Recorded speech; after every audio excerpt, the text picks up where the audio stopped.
Thanks for tuning in to more NASCAR coverage, Proline TV. CJ Radune from rotowire.com joins us as always. How's it going, CJ? It is going well. North Wilkesboro was better than I expected. We've got Indianapolis here coming up this weekend, and 5 races until the chase, I think, kicks off. Yeah, let's see. There's 5 as starting today, this week. Yep. There we go.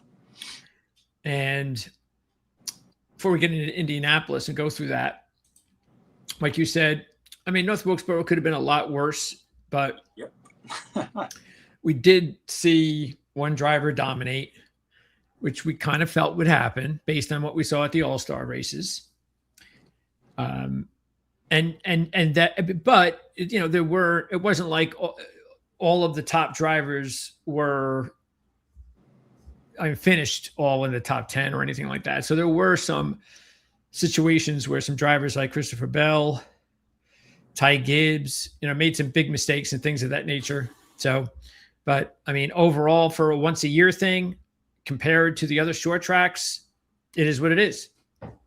Yeah, it was interesting to me. Obviously, Joey Logano dominated it. He had the car to beat from the beginning. It was clear, led 323 laps. But I think with the rain washing out qualifying, that made it a little bit more apt to have some guys coming from further back to finish up front. And if you look at the top 10, only 3 cars that started inside the top 10 finished inside the top 10. Everybody else was 11th or worse. And from a starting position standpoint, so Joey Logano coming from 11th, and you had Bubba Wallace that was back in 26th. I think he might have been one of the ones that came the furthest forward. Chase Briscoe started 30th, was able to come up to 3rd. So from a movement standpoint throughout the field, I was pleasantly surprised. And I think we had some good racing back and back, even though we did have one driver that was consistently out for pretty much the entire night. And it was good that we zeroed in on that particular driver. Yep. Matter of fact, if something would have happened to Joey Logano, Denny Hamlin, your top pick was right there. Mm-hmm. And Ty Gibbs made it all the way back to 4th, considering his speeding penalty. And you really have to think, I mean, what would have happened if Gibbs would not have sped? Absolutely.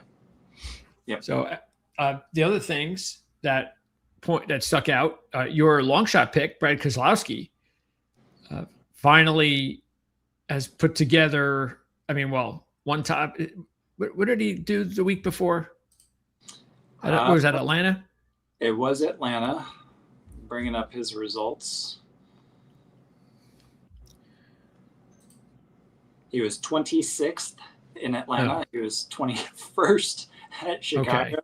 Okay. He ran better at Atlanta. He started inside the top 10, started 10th. So had some time up at the front of the field, but just wasn't able to close it out. So he finished his 7th. So that's a good sign. And he comes to a track where he's had success. And speaking of a driver that's had success, boy, it's a perfect time for Todd Gilliland to come to the Brickyard with an 8th place finish. Yes. Probably his best race of the year. And now he comes to his best track in the Cup Series. So that's interesting. And he just signed an extension, if I'm not mistaken, as well. So he's going to be with that team for the immediate future, too. So a lot of things going his direction right now. And then really smart move by the Shane Van Gisbergen team to go out with 2 tires after the first stop, get the track position, and that was it. From there on out, they were able to hang out at the front for most of the race. So he put together some good laps, and maybe not too much of a surprise based on the shortness of the track, but still not something that he's done a lot of outside of the road course races. So a good step once again in the right direction, and also turned out to be probably a pretty good fantasy driver. Yeah, for those who were brave enough to take him, absolutely. He did fantastic in the truck race on Saturday, too. Ended up finishing 3rd. So next year, when we come back to North Wilkesboro, Shane Van Gisbergen should absolutely be on everybody's radar. He's been able to do it in multiple forms of equipment, and obviously helped by the starting spot with qualifying being rained out, and he had a good finish in Atlanta, so he was able to finish up there. If he would have qualified further back, I wonder what would have happened, but the team made all the right calls and he didn't make any mistakes driving, so all the credit in the world to them. A top 5 on a short oval. That's fantastic, Brett. All right. Now, the big story this week, the biggest one of all, it's the in-season challenge championship. Do we know who the finals are? Well, this is the funny thing, is it's Ryan Blaney versus Todd Gilliland. Oh, no kidding. So Gilliland has a shot at this, based on his previous 2 trips to the Brickyard. I have to check and see what the odds are somewhere. I don't know. Average finish of 6th for Todd Gilliland versus an average start of 21.5, if I'm not mistaken, at the Brickyard. Yeah, I'd like to see matchups. Let's see if they have it here. There it is. 3-1. Yeah, that's a really good early bet to take this week, I would say. Why not? Yeah. Because there have been, in the 2 years at the Brickyard, there have been a lot of, I would say, at least several surprises each year. So, and there's been quite a bit of wrecking going on. So, which again, it's for this track is good. We might as well have something like that, because otherwise it could be pretty boring. But yeah. And he doesn't need to win the race for you to win that bet either. He could still finish 37th if Blaney's the first one out in 38th, or however many cars there are, however many entrants there are, you can still get it. So all you got to go up against is the number 12. And like you said, with all the accidents that tend to happen at this track and the way that Gilliland has run really well here, I'm surprised at the odds, to be honest with you. Okay. So who do you, before we go into, hold on a second. Before we go into the race and break down the odds, a couple other things. If you're looking for a comparison, it's really just only Pocono, right? Yeah, 2.5 mile oval. There is one of Pocono's 3 turns that is modeled after the turns in Indianapolis, 9-degree banking in the corners. Really Pocono is about the only one, big flat oval. So keep an eye on that, as we will. And there's only been 2 next-gen races here at Indianapolis Motor Speedway. The 2 winners started 2nd and 5th and practiced 14th and 6th. Toyota has been the dominant manufacturer in the 2 years at the Brickyard. Ford has actually been, I would say, a solid second, even though Chevy stole the win in 2024. Matter of fact, if it wasn't for that situation with Brad Keselowski, Ryan Blaney probably wins the race, because he would have been in the position that you need to be on the restarts at the Brickyard, which is inside. And that whole thing about Keselowski bailing out at the last second. But that's okay. Bottom line is, it did make for a little bit of drama, as well as the fact that that was the race where it was the old NASCAR, which is, they had I think it was Ryan Preece was involved in the wreck and the last lap. And they did not didn't call it until Larson and Larson passed for the final lap. And then they called it. Not that Larson wouldn't have won, because he was in the perfect position. If they had a restart, no way he's getting caught. But that hopefully that's the thing we used to scratch our heads out with NASCAR and some of the decisions that they made. Otherwise, none of us last year picked the winner, which was Bubba Wallace. He is the defending champ, and we'll get into his odds and everybody else's here in just a minute. So, anything else about prior Brickyard races that stick out for you? Track position matters. I think Bubba Wallace started on the front row. I think the majority of the time the winners start inside the top 10. It's not impossible, because being a large flat oval, fuel mileage comes into play.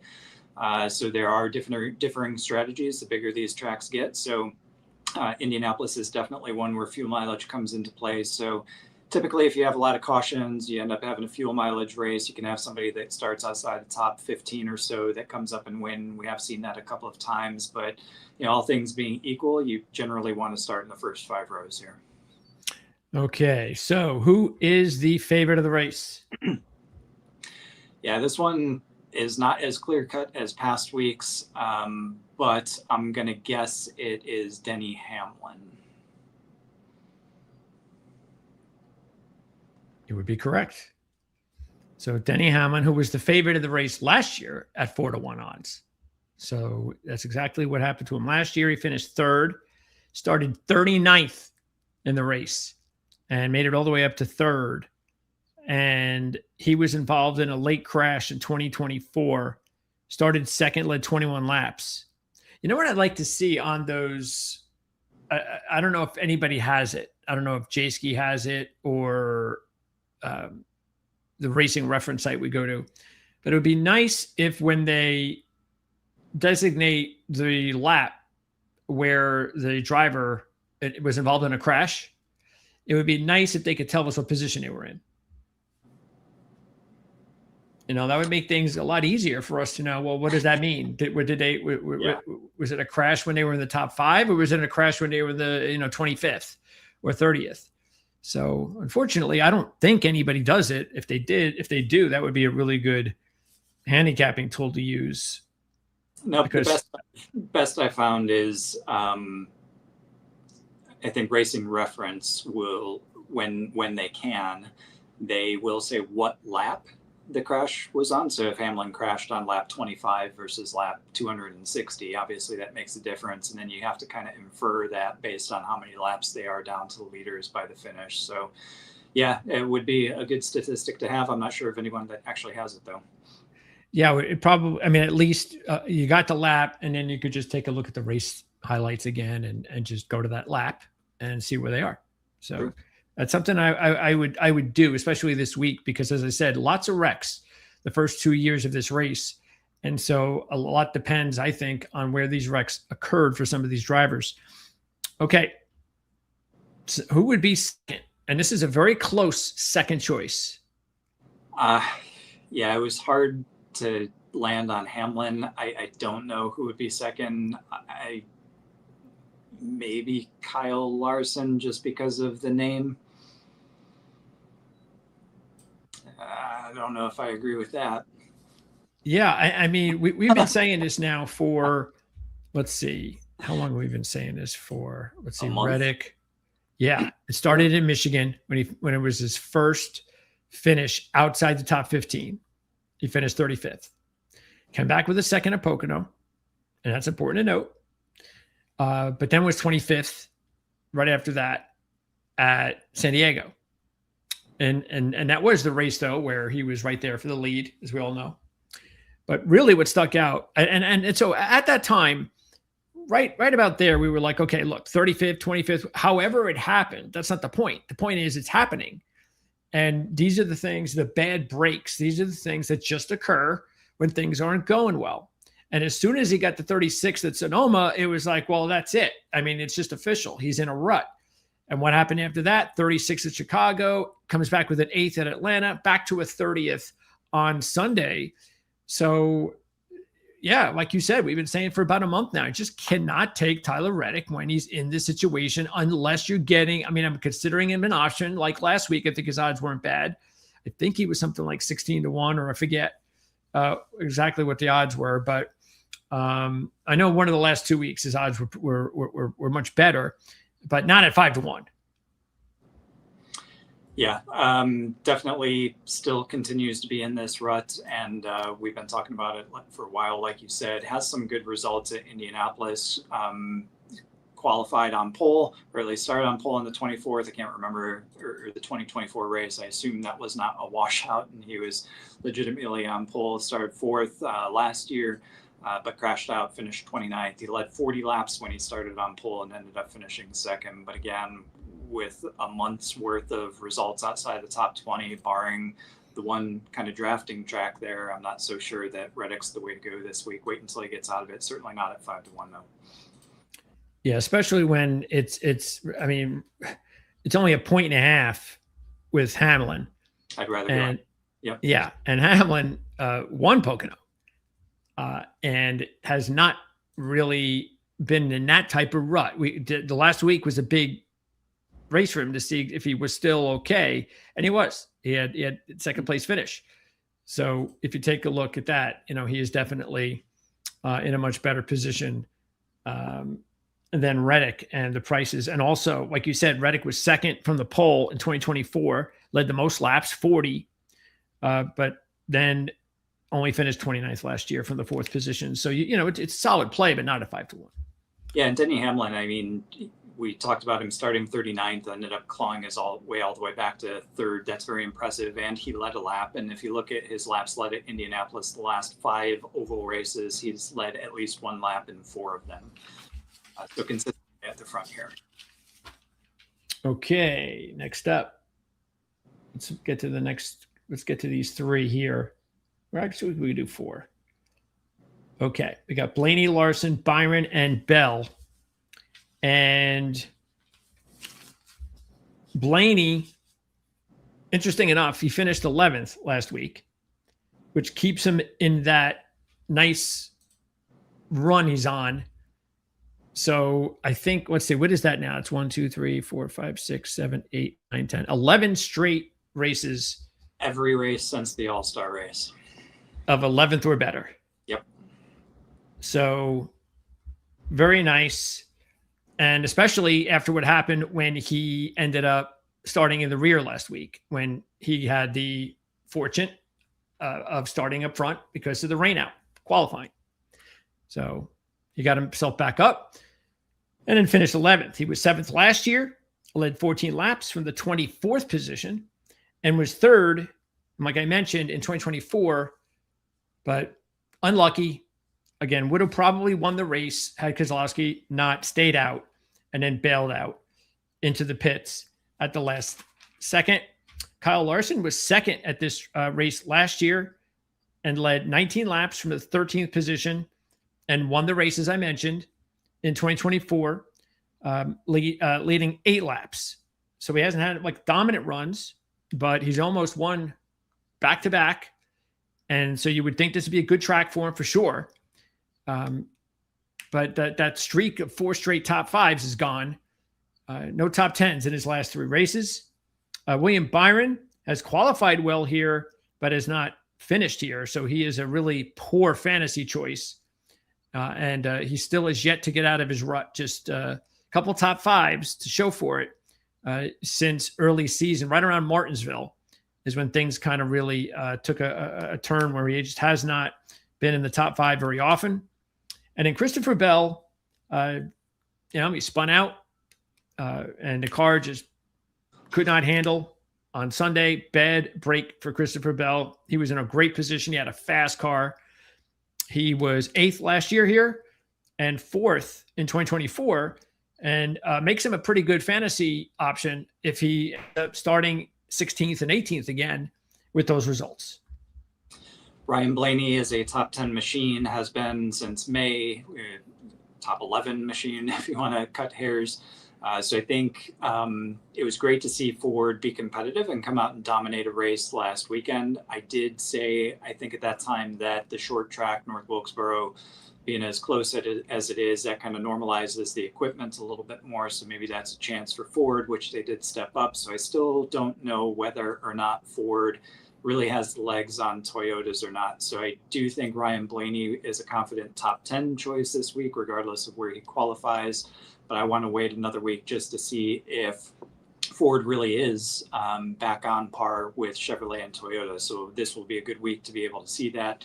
Kyle Larson, like you said, I thought he was 1st and 2nd in the last 2 races here. That's why I thought he was going to be the second choice behind Hamlin, just because of those finishes. He tends to step up whenever he's here, or at least since the series has come back here in the last 2 seasons. So wouldn't mind taking him. Certainly would prefer better odds than 7-1 there, but not certainly I would choose him over Byron, who's clearly not having the season and continues to have pretty poor luck from week to week. I do think Christopher Bell, though, may be my top choice out of this group, just because he continues to be so fast.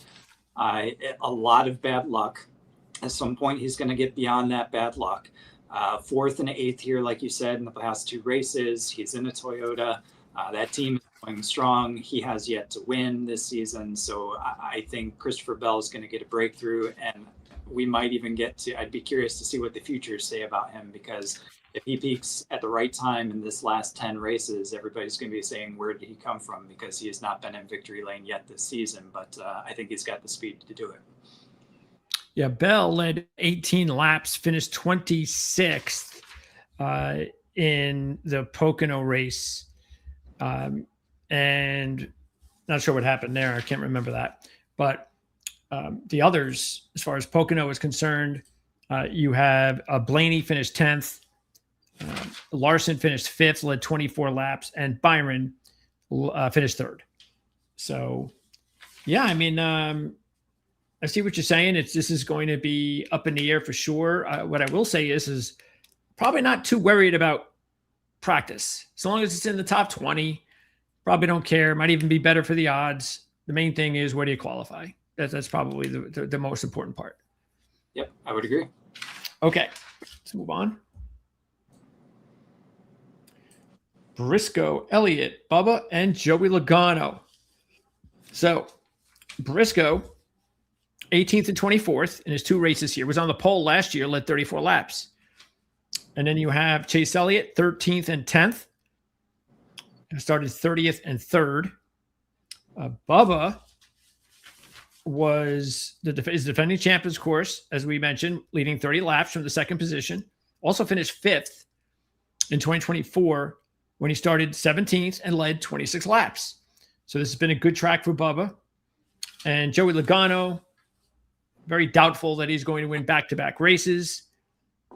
Last week, we zeroed in on him for a variety of reasons, including the fact that Joey just likes winning at tracks that have like a new flavor to it.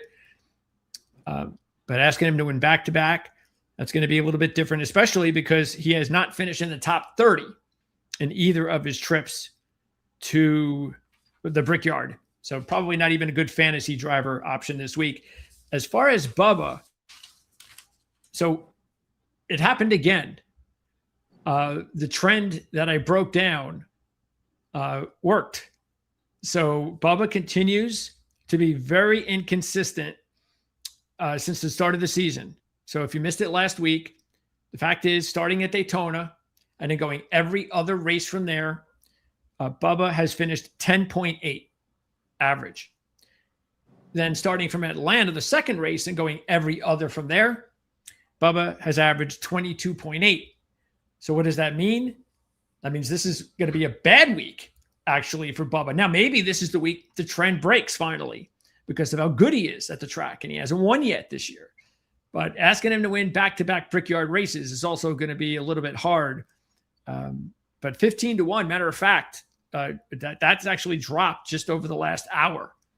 He was 18-1 not too long ago. So I don't mind that too much. I would much prefer 18, of course, but he's just been really good here. Yeah, I think Wallace is obviously very good here. Won last season, and it doesn't seem to really matter where he qualifies. He tends to qualify inside the top 20, though. So, but 4 top 10 finishes from 5 tries in total, top 5s since the series came back in 2024 with this new car. So I do have that trend in mind because I've been calling that out as well for several weeks. So I don't know that he would necessarily come to the top of the list this week, just based on that trend and the fact, like you said, winning back-to-back Brickyard 400s is going to be really, really tough. I think for me, Chase Briscoe and Chase Elliott are the 2 choices here. Chase Elliott really consistently inside the top 10 or 12. It seems like, regardless of where he qualifies at this track. He's had some success in a little bit of a rut, maybe, or maybe I don't even want to call it a slump, maybe a downturn currently. So maybe this is he turns it around. Chase Briscoe again. He's only had 1 crack at this in a Joe Gibbs Racing Toyota. Obviously, that first crack, he put it on pole. So let's see what he can do with the full race. He did lead 34 laps from pole last year. Another Joe Gibbs Toyota. You're getting a really good deal on him here. I think he will end up being fast. He's been faster the second time he's come to these tracks with this team. So I would anticipate better than last year from Chase Briscoe. So probably put him first and Elliott second. Okay. By the way, Joey Logano finished 34th at Pocono.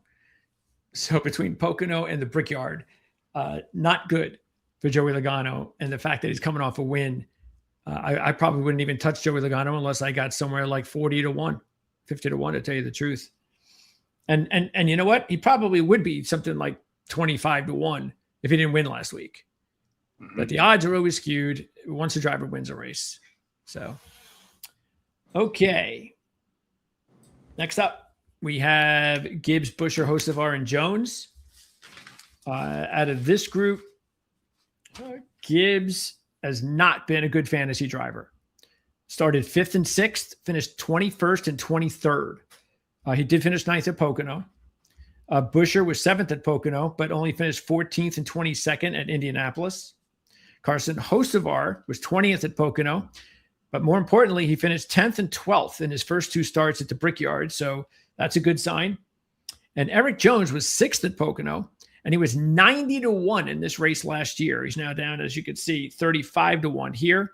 He was involved in a crash on lap 89 last year. He started 3rd, and then just had a race to forget in 2024. So some interesting options here. Who do you like? I would put Hocevar at the top. There are certain tracks where he's just been able to succeed at, and this is one of them. Right out of the gate, even with his first race, he was finishing inside the top 15, finished 12th in that race, and he started 30th. So he's got much more confidence. He's got a win under his belt. I think he's got better equipment, more competitive equipment this season. So I would not put it past Hocevar to have another great top 10 day. Had a great week at North Wilkesboro last week as well. Second on this list, I would actually put Eric Jones. Eric Jones is fighting for a spot in the top 16 to make it through to the chase. I think at certain times, Legacy Motor Club Toyotas have been extremely competitive, and Jones has definitely been making use of it. So I could see him in with a shout. Buscher I would stay away from because he's in a bit of a slump and moving backwards. And Ty Gibbs, I feel like we probably need to give him at least one more start here at this track to be able to figure out what he's really capable of. Obviously fast over a 1 lap span, but like we talked about at the beginning, this one goes, you get long green flag runs, it can become a fuel mileage race, and we haven't seen Ty Gibbs succeed at those yet. So I'm a little bit hesitant to look his direction. So for me, it's Hocevar, then Jones. Yeah, I can see that for sure. All right, next up, we have Cindric through SVG. And I think there's actually a couple of really good long shots here as far as Cindric and Kozlowski. So again, if you could take a look at Cindric's first, who is 40-1. He was 15th here last year, started 10th, and led the most laps, 40. I think he had a tire issue and never recovered. So if that doesn't happen, who knows what Austin Cindric could do in the race last year. And he went from 38th to 7th in 2024. So he looks like a really good fantasy option, potentially. Of course, we'll see where he starts. He was 14th at Pocono. As far as Kozlowski, he had a duck down at the last second, but he was in first going into, I think that was overtime, whatever, last laps. 21st finished because of that, led 35 laps in that race. So it came really close to winning. So you can see that 21st kind of skewed a little bit, and then came back after starting 14th last year and finished 5th. So those would be the two drivers that I would definitely look at here. Yeah, I think Kozlowski's got a lot for him.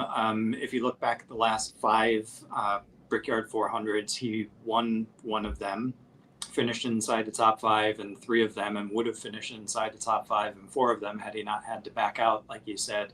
and that overtime finish. He did lead 35 laps that race, though, and was very close to doing it. Obviously had a very nice week at North Wilkesboro, so hopefully that gives them a little bit of confidence. They're able to build off of that, come to a track here where Keselowski's been pretty good at and serve up another good result.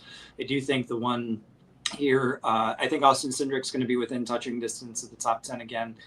Very good. And if things, if everything goes his way and he's able to execute, I could see him doing even better than that as well. Corey Heim will be interesting as he continues to gain experience, but I don't think he's going to win his Brickyard 400 on a part-time schedule when he's already won his first series race this season as well. So that would be astounding. So I am interested very much so in Shane Van Gisbergen, though. So last week we saw North Wilkesboro was an oval where we thought that he could have a little bit of upside potential. He had a lot of upside potential.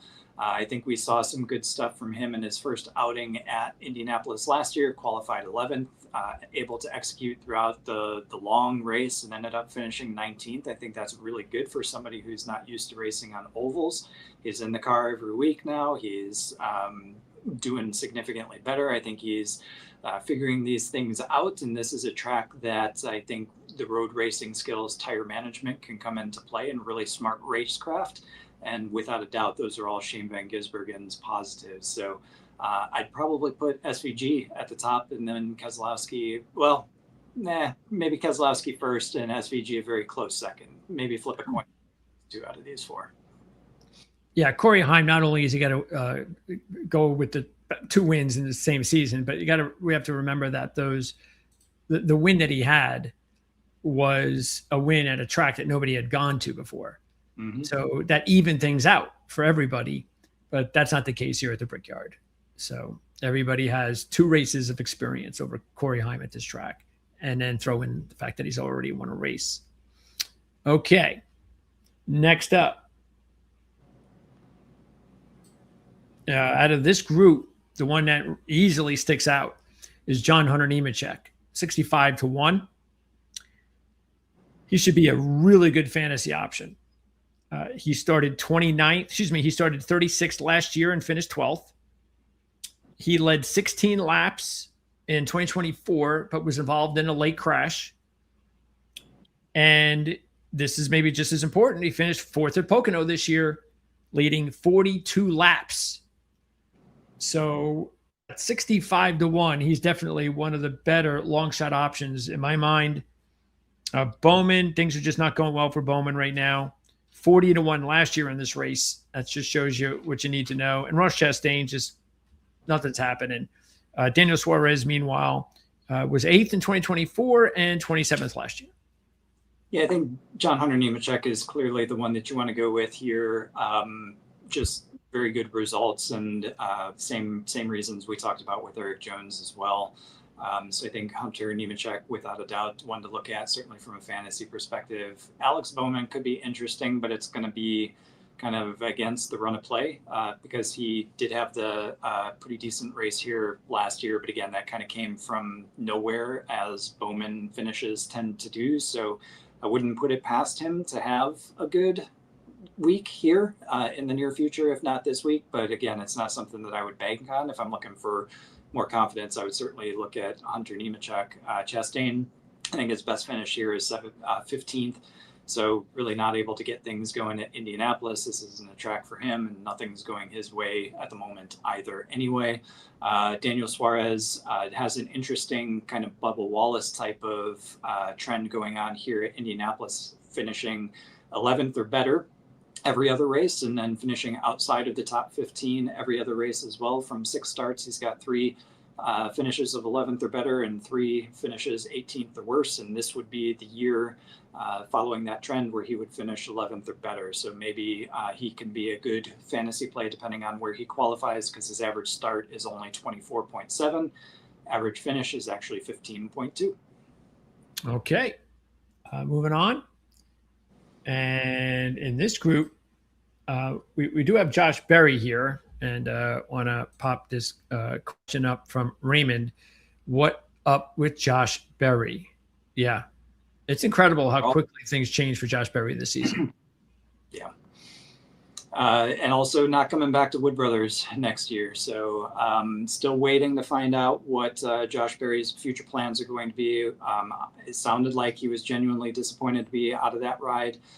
So we'll see where he's able to land. I think he's a good driver, but always tough to, Wood Brothers aren't one of the strong teams that are out there. They have the partnership with Team Penske, which gets them some good races here and there, but really tough to make your way when you're driving for a team that just doesn't come with the dollars of Joe Gibbs, Hendrick, and some of the others.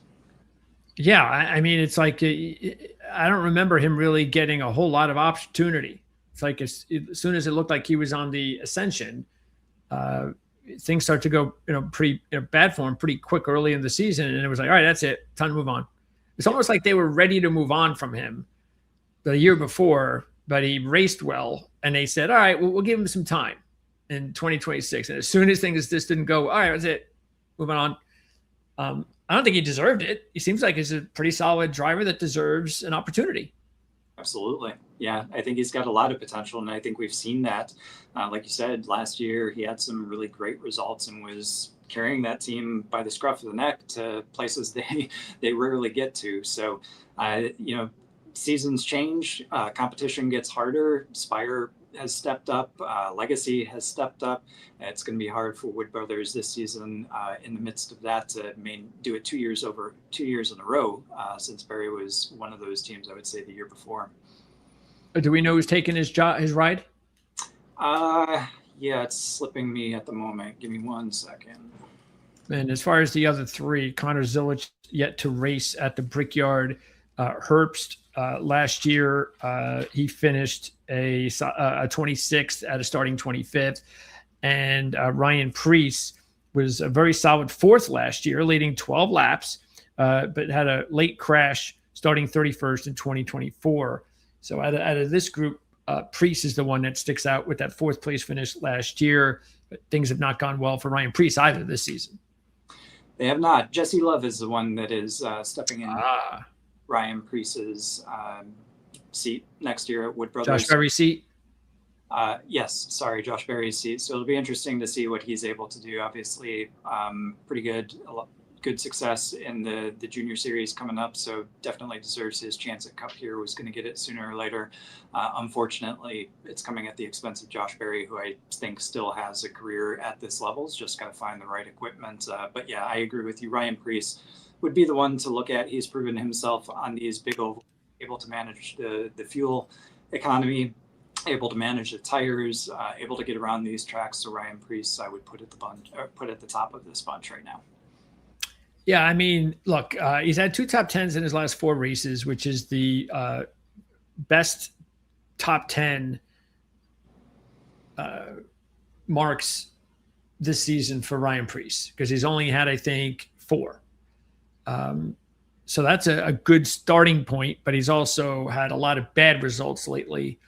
But he's at least in the vicinity where if he could start getting something going, there's an opportunity for him to sneak into the playoffs. So we'll see. Okay. I don't think there's anything else. I think we've gone over a lot of long shot options. Again, the obvious only one left is Todd Gilliland at 200-1. And as we went over, you've got a driver who has 2 6th-place finishes here, starting 19th and 24th. And for the other one, if you think that 200-1 is too rich and it only leaves you with 1 place for him to finish, which is winning, that might be a stretch. Though, like you said, finished 6th both times, so it's definitely within reach. But the other bet, where you're actually getting positive odds for driver matchup going against Ryan Blaney on the in-season challenge, I think that's not a bad one as well. Like you said, average finish of 6th, which he's done twice. His average starting spot at Indianapolis is 21.5, so he better be in everybody's fantasy rosters this week. Yeah, there are some good ones that we went over. So there's some really good bargain drivers to make your fantasy teams this week. See what happens in practice and qualifying. And we'll talk more about that on Saturday's show, which will be Saturday night. Usually goes on at 9 p.m. Okay, time for our picks. And another win last week. So we've won 4 straight. We are at over 2260 now. And we have won 14 of 21 races this year, 66% out of our 3 driver options. $100 is basically how we put it together: first, second, third, 60, 30, and 10. And you have the first option this week, sir. Yeah, and I will go with Denny Hamlin. He has yet to win a Brickyard 400. This is a crown jewel. It's something that I think he would be upset if he didn't retire with at least one Brickyard 400 win. And he's definitely driving at the top of his game right now. So I don't think it matters what track we go to. So I will take Denny Hamlin as my top choice. Okay. I will go with, I think this is easy for me. I'll go with Blaney. He's just dialed in too well right now. And also has never won, he's never won a Brickyard, right? So I think this would be a good week for him. Plus you're getting 7-1.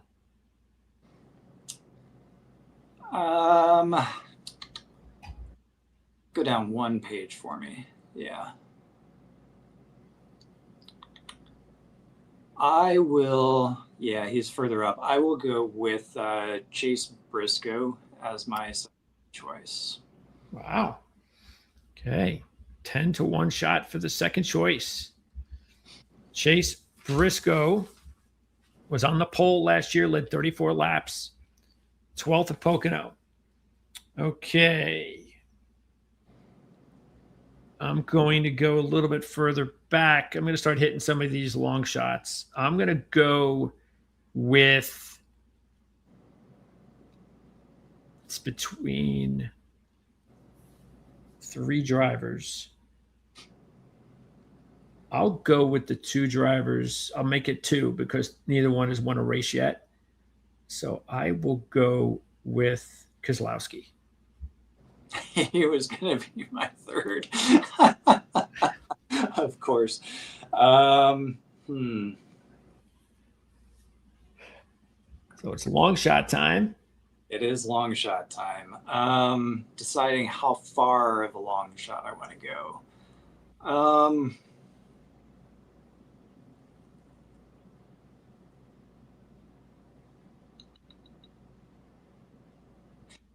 I'll take Austin Cindric. That was my second choice.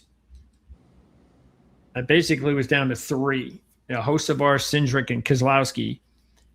And I went with Cindric or Keselowski. And so good to see that you grabbed Cindric. And then the last long shot, I think this is easy for me based on the way this is set up, and I'll take John Hunter. Also a good one. Is at 65-1. Okay. So hopefully we'll keep this little run going. And we will also be talking, as you mentioned at the start, about just 4 more races prior to the end of the regular season. Iowa, Richmond, New Hampshire come after this. And then we end the regular season with Daytona. So, and I think, is that it for the night races on Sunday? I believe so. I'm looking. Yes. Thank goodness. That is it. The remaining night races are on Saturdays, which unfortunately, I think we only get like 2 of them, which is unfortunate. But yes, thankfully the Sunday night race. We have. You mean we got 2 Saturday night races? Yeah, Daytona is a Saturday night. Richmond's a Saturday night, and I think that's it. If I'm not. Okay. Yeah, that's it. Well, no, I take that back. Bristol also Saturday night. So we have 3 Saturday night races to look forward to. Night races should be on Saturdays. If they're going to be on Sundays, they should be the afternoon ones. So I'm glad to have those ones behind us. Good. So 3 more Saturday nights to go. Richmond, Daytona, and Bristol. Next week will be the Iowa Corn 350, and that will be a normal start time. Anything that you remember from the Iowa race? Anything good? Not particularly. It doesn't stand out. So I'm very much looking forward to it. Anxious to get to Daytona, ultimately Darlington, Bristol, Kansas, Las Vegas. Those are the ones that are on my radar. Yeah, I don't have any recollection of good races at Iowa. I could be wrong. Maybe I'm just forgetting, but I want to say it's been a pretty lackluster one for us. Yeah. Let's see. Iowa, in my notes, last year, Byron led 141 laps and won a few mileage race. So that's good. You know, I mean, we don't like fuel mileage, don't get me wrong, but I mean, he was the best car. So at least he was able to figure it out also. Yeah. And it says here he only had enough gas left because of the multitude of cautions on the final stage. So he got pretty fortunate. That's, you know what? That just reminded me. I remember Iowa last year. The only reason it was exciting was because it had cautions all the way throughout, and that made it, the teams were able to go off strategy. They were able to make adjustments, but you still had William Byron that basically dominated the day. Thank you for jogging my memory. I had forgotten that had been a large crash fest. Keselowski actually had a good run, led 68 laps, and was actually, I thought he was the fastest driver. But he was unable to get back to Byron because of all the cautions. I think without the cautions, he might have had a better chance of catching him because he was the fastest driver. So maybe this is a good point for Keselowski. If he can have a good run, maybe even win on Sunday, he comes into another racetrack that he had good success at last year. Yeah, and then he's looking at Daytona potentially to make his way into the playoffs and then take all that momentum with him into those final 10 races. Yeah, Chevy was the top manufacturer last year as far as laps and also had the winning driver. Toyota was they only had two drivers in the top 14, and Ford had a good run. Ford had a good day at Iowa last year. So we'll see if Ford can kind of keep some of this momentum going as well.